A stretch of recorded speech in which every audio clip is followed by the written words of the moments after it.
For the past week, Fatima Ahmad has avoided taking the bus since Quebec passed what it calls a religious neutrality bill.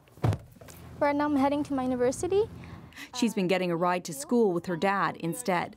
Even if public workers are not enforcing it, I feel like the citizens are taking actions on their own hands, and I feel like someone's gonna come to rip my niqab off, or they're just, I don't know what's gonna happen. Like I fear for my life. The new law aims to address a decade-long debate in Quebec around secularism, but has prompted protests and criticism from some who say it unfairly targets Muslim women, and it's raised a lot of questions and confusion about how it will be applied and enforced.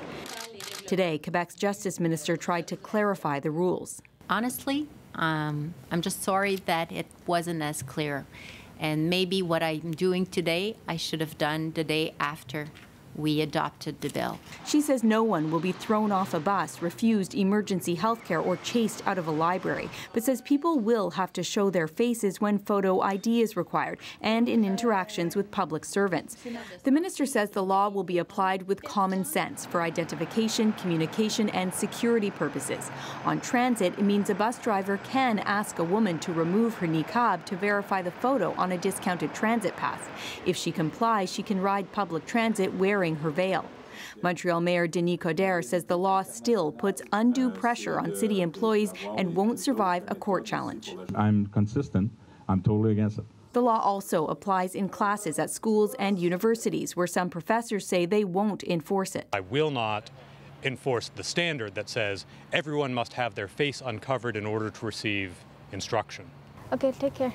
Ahmad says she doesn't mind showing her face when she needs to be identified. In fact, she says she already does that for her passport and university exams.